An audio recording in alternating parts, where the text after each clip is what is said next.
Hello everyone, we're going to be looking at some diffraction and interference effects in the lab today, so let me show you what we have set up. So we have a laser and slide holder there. The slits we'll be looking at today are mounted on slides like that one. And down at the other end of this ruler, 1 meter away, we have a projection screen. Got my phone set up to record there. And we'll be looking at single slits with different widths, double slits with different widths, patterns of multiple slits, so you can see there are 2, 3, 4, and 5 slits on one slide, some diffraction gratings, and finally some different shaped apertures. So to start with, this is what the laser dot on the projection screen looks like. And let's take a look at some single slits. So this first slide has 4 different single slits, and this first one here, let me turn off the light so we can see a little better what we're looking at. So here we've got diffraction from a single slit.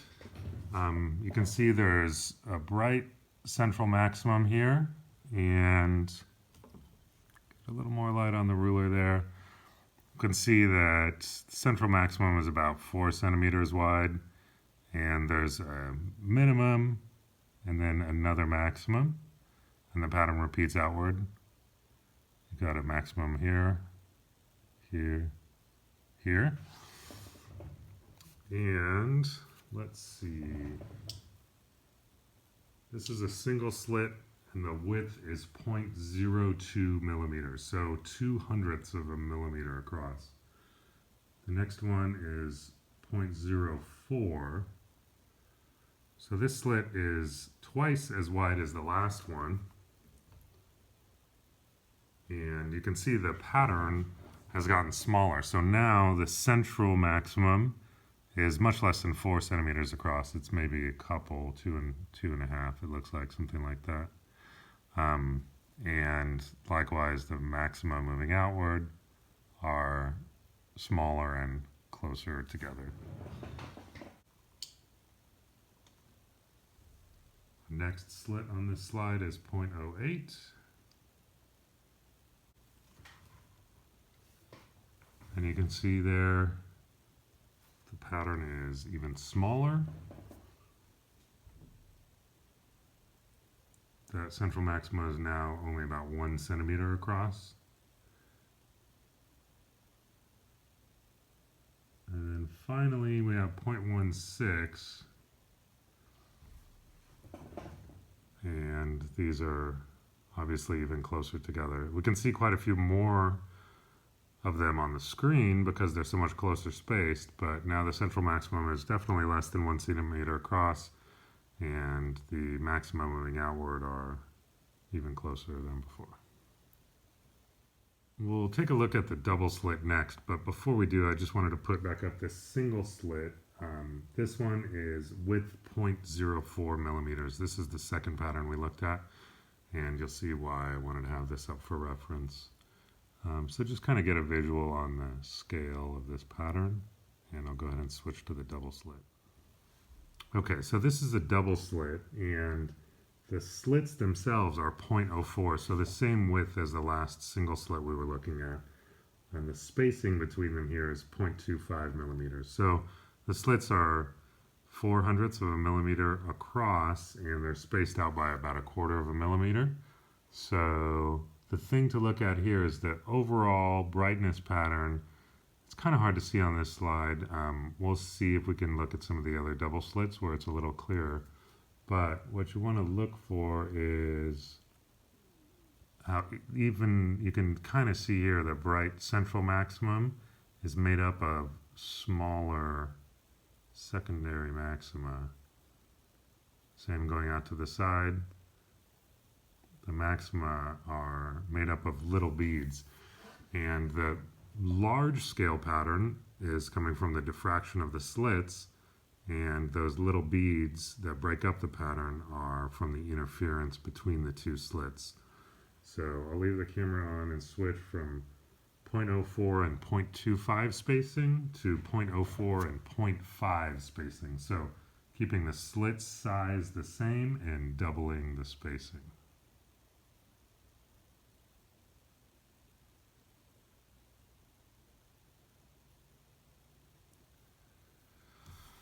This is pretty hard to see here, but I'll go ahead and zoom in again. And if you can see there, the central maxima is made up of even smaller beads now.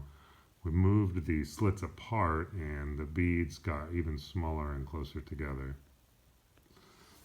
So finally, on the double slits, we also have 0.08. So the slits are now going to get twice as wide. And go back to the original spacing of 0.25.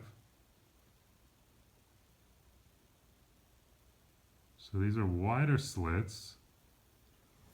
You can see the overall pattern has gotten smaller in scale. And the beads are now back to the same size as the first one we looked at. Zoom in one more time so you can see there.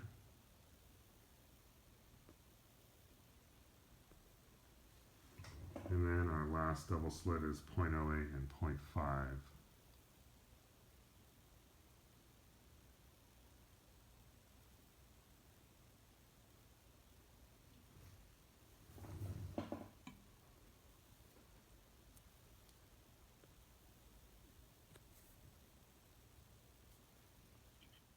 Okay, so we'll take a look at some multiple slits now. This is just another double slit. The slits here have a width of 0.04, and if you can tell, it's a little blurry in the image. Let me see if we can zoom in and adjust our brightness there. It looks like that central maximum is made up of about 6 secondary maxima, the little beads there. So again, this is 2 slits, width 0.04 and spacing 0.125. So what we're going to do now on our next picture is add one more slit that's the same size and the same spacing. So from 2 to 3. Now, I'm going to have to move the camera around so we can get a good look at this. But the main thing you want to notice here now is that the secondary maxima are not all uniform in brightness. Let's see. I'm going to try moving around so we can get a closer look. What you want to see here is that you have the secondary maxima, a pattern of a bright one followed by a dim one. Try zooming in the middle. It's not really showing up there. Maybe if you look a little off to the left from the middle, you can see it a little better. We have a bright secondary maxima and then a small. We have basically alternating small and large beads. Yeah, it's not too hard to see if you look out to the side. Okay, so that's 3 slits. Now we'll add one more for 4. Okay, so to get this to show up on the camera, I had to change our projection distance. So I scooted the laser back on the table. It's probably about 1.5 meters away now from the screen. But that makes our pattern a little bigger. And now you can kind of see in a few spots anyway that between the bright secondary maxima, you have 2 secondary maxima that are fainter. So let's see if I can find a good spot and sort of zoom in. Yeah, if you look down at the bottom there,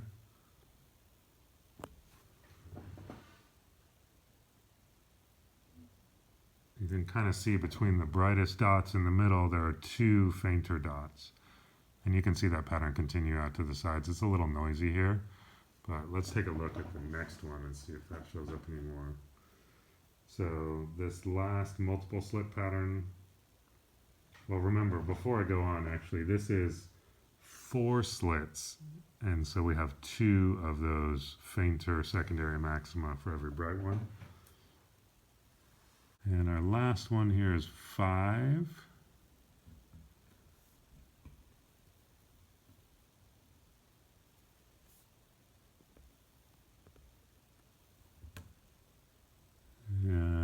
looks like we can see the secondaries in there.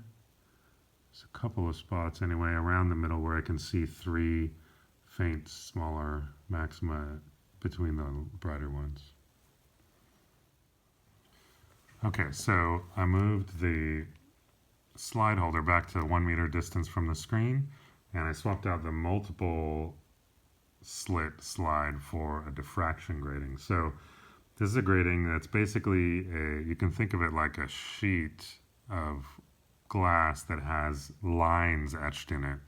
And this one has about 100 lines per millimeter. So they're pretty fine lines, and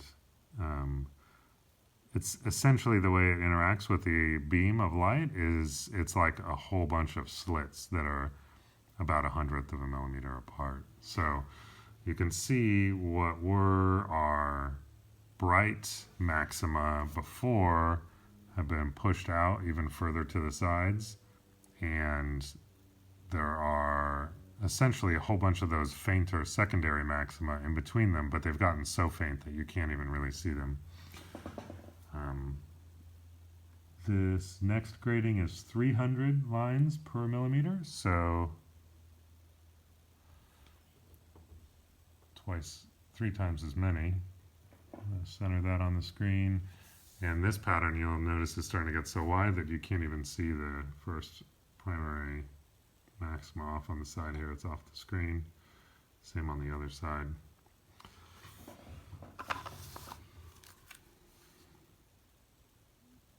Got one there.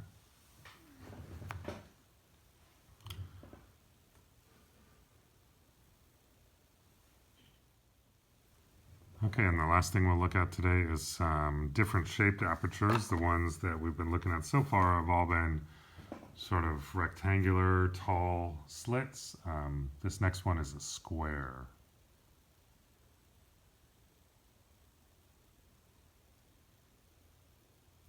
And you can see the square with the finite horizontal and vertical extent spreads the light pattern out both vertically and horizontally. So it's kind of like if you squeeze it in one direction, it spreads out that way. And if you squeeze it in both directions, it spreads out both ways. Another one we can look at on here is a hexagon. If I can find it, there we go. This is a pretty cool pattern. You may have seen this in a holiday light projector or something. But here, the aperture that we're pointing through is a hexagon. One interesting thing to note is that it's a hexagon that is pointy on top as opposed to flat on top. If you look at this pattern and sort of connect the dots around, you would draw a flat line on the top, and then down at an angle out to points on the sides, another flat line on the bottom. But the actual aperture here is the sort of complement of that. It's got a point on the top and flat sides. And the last thing we'll look at today is diffraction from a circular aperture. Let's see. This is 0.2 millimeters in diameter, and we're back at the 1 meter projection distance. So there's some disturbances, but if you look around, you can see that it's basically made up of rings. There's a bright central spot in the middle, and then rings of brightness moving outward.